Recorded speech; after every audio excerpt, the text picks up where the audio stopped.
அல்லாஹ்வுடைய நல்லடியார்களே, குர்ஆன் ஷிஃபா மாத்திரமல்ல. وَنَزَّلْنَا عَلَيْكَ الْكِتَابَ تِبْيَانًا لِكُلِّ شَيْءٍ وَهُدًى وَرَحْمَةً وَبُشْرَى لِلْمُسْلِمِينَ.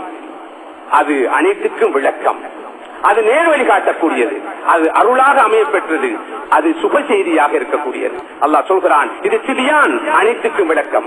இது ஹுதா, இது நேர் வழியை காட்டும். ரஹ்மா, இது அருளை உங்களுக்கு அள்ளி சொரியும். வபுஷ்ரா, முஸ்லிம்களுக்கு மூமின்களுக்கு இது சுப செய்தியாகவும் அமையக்கூடியது என்று அல்லாஹ் சொல்கிறான். இந்த உணர்வுகளோடு அல்லாஹ்வுடைய கலாமை நாம் அணுக வேண்டும். அல்லாஹ்வுடைய கலாமுடனான உறவு உயிரோட்டம் மிக்கதாக இருக்க வேண்டும். இத்தகைய உணர்வுகளோடு கூடியதாக இருக்க வேண்டும். குர்ஆனை அணுகின்ற ஒருவர் தூய நோக்கத்தோடு அணுக வேண்டும். பியூரிட்டி ஆஃப் இன்டென்ஷன், நியத், நோக்கம் மிக தூய்மையாக இருக்க வேண்டும். இந்த குர்ஆன் எனக்கு வழிகாட்ட வேண்டும், இந்த குர்ஆன் மூலம் எனக்கு ஹிதாயத் கிடைக்க வேண்டும், இந்த குர்ஆனுக்கூடாக ரப்புல் ஆலமீனான அல்லாஹ்வை நான் நெருங்க வேண்டும், அவனுடைய ருதா, அவனுடைய மஹப்பா, அவனுடைய திருப்தி, அவனது அன்பு எனக்கு கிடைக்க வேண்டும் என்ற உணர்வோடு குர்ஆனை அணுக வேண்டும். ராங் மோட்டிவ், பிழையான நோக்கங்களோடு, பிழையான எண்ணங்களோடு, பிழையான எதிர்பார்ப்புகளோடு இந்த குர்ஆனை அணுகின்ற போது இந்த குர்ஆன் வழிகாட்டாது.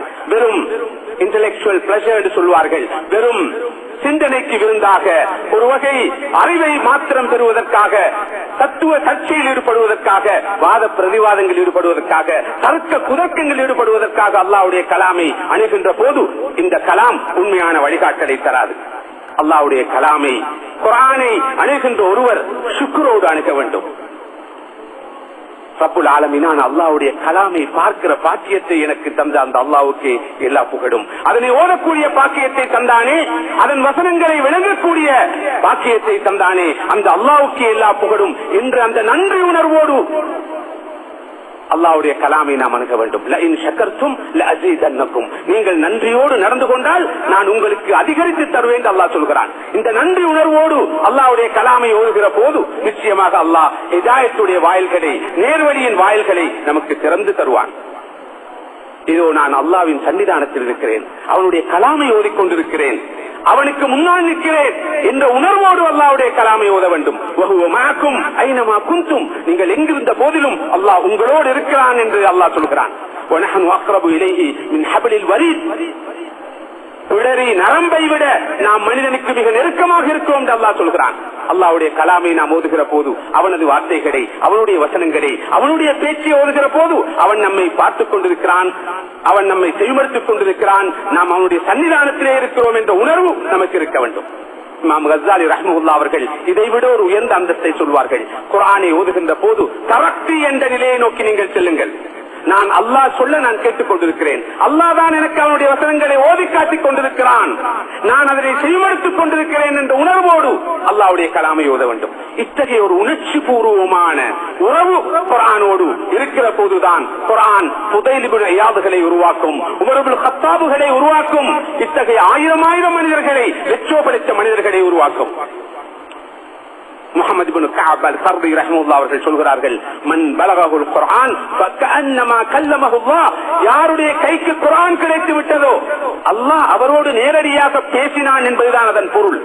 அவருடைய கையிலே குர்ஆன் இருக்கிறதா, அவர் குர்ஆனை புரட்சி ஓதுகிறாரா, அல்லாஹ் அவரோடு இதோ பேசுகிறான், உரையாடுகிறான் என்பதுதான் அதன் பொருள் என்று சொல்கிறார்கள் முஹம்மது இப்னு கஅப் அல்-கர்தி ரஹ்மத்துல்லாஹி அவர்கள். இத்தகைய உணர்வோடு அல்லாஹ்வுடைய கலாமை நாம் ஓத வேண்டும். அல்லாஹ்வுடைய கலாமுக்கு ஓதுகிற சந்தர்ப்பங்கள் எல்லாம் விடையளித்து பதிலளித்து ஓத வேண்டும். Response to whatever the Quran says, குர்ஆன் என்ன சொல்கிறது அதற்கு நாம் பதிலளிக்க வேண்டும். குர்ஆனிலே நாம் ஓதுகிற வசனம் ரஹமத்துடைய ஒரு வசனமா, அந்த ரஹமத்தை நாம் அல்லாஹ்விடம் கேட்க வேண்டும். ஓதுகிற வசனம் அதாபுடைய வசனமா, அந்த அதாபில் இருந்து உடனடியாக பாதுகாப்பு தேட வேண்டும். ஓதுகிற வசனம் ஒரு துஆவுடைய வசனமா, அந்த துஆவை நாம் எமக்கு கேட்க வேண்டும். ஓதுகிற வசனம் அல்லாஹ்வை தூய்மைப்படுத்த வேண்டும். ஓதுகிற வசனம் ஒரு துஆவுடைய வசனமா, அந்த துஆவை நாம் எமக்கு கேட்க வேண்டும். ஓதுகிற வசனம் அல்லாஹ்வை தூய்மைப்படுத்துகிற ஒரு வசனமா, உடனடியாக நிறுத்தி அல்லாஹ்வை தூய்மைப்படுத்த வேண்டும். மதிப்புக்குரிய சகோதரர்களே, இத்தகைய ஒரு அணுகுமுறை குர்ஆனை பொறுத்தல் வருகிற போதுதான் குர்ஆன் அந்த தாக்கத்தை ஏற்படுத்தும், அந்த மாற்றத்தை ஏற்படுத்தும், அந்த புரட்சியை எமது உள்ளங்களிலே, எமது வாழ்க்கையிலே ஏற்படுத்தும்.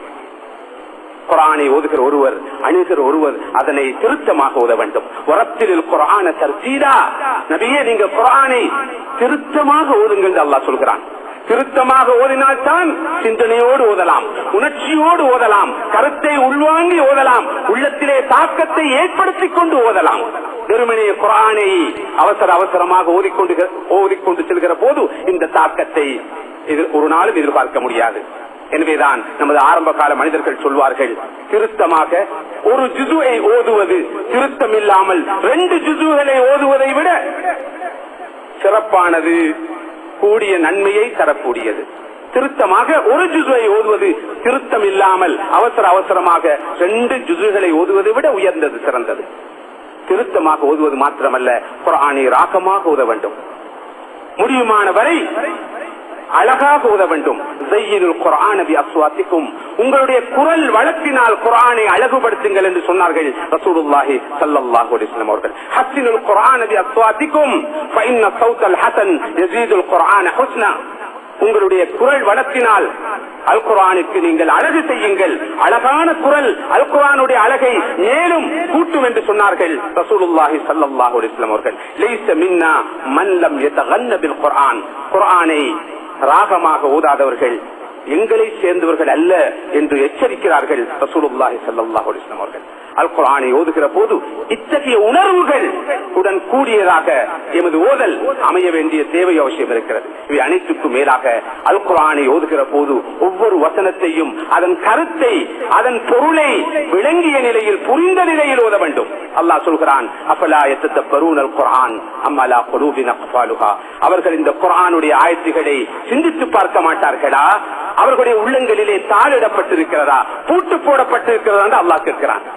இந்த ஆயத்தை கூட நாம் பொருள் அறிந்துதான் ஓதுகிறோமா என்பதனை ஒரு கணம் நிதானமாக நின்று நாம் சிந்திக்க வேண்டும். அல்லாஹ்வுடைய நல்லடியார்களே, இஸ்லாமிய சகோதரர்களே, இந்த குர்ஆன் விளங்குவதற்காக இறக்கி வரப்பட்டது. கிதாபுன் அன்ஸல்னாஹு இலைக்க முபாரக்குன் லியதப்பரு ஆயாத்தி வ லியதக்கர உலுல் அல்பாப். நபியே, இந்த முபாரக்கான குர்ஆனை எதற்காக நாம் உங்களுக்கு தந்திருக்கிறோம் தெரியுமா? இதன் ஆயத்துக்களை அந்த மக்கள் விளங்க வேண்டும் என்பதற்காக, சிந்திக்க வேண்டும் என்பதற்காக, இதன் வசனங்களில் இதன் பொருளில் இருந்து அறிவுள்ளவர்கள் படிப்பினை பெற வேண்டும் என்பதற்காகவே இந்த குர்ஆனை நாம் உங்களுக்கு இறக்கி அருள் இருக்கிறோம் என்று அல்லாஹ் சொல்கிறான். அலி ரலியல்லாஹு அன்ஹு சொல்கிறார்கள், அலா லா கைர ஃபீ இபாதத்தின் லைஸ ஃபீஹா தஃபக்குஹ் வலா ஃபீ இல்மின் லைஸ ஃபீஹி தஃபஹும் வலா ஃபீ க்ராஅத்தின் லைஸ ஃபீஹா ததப்புர்.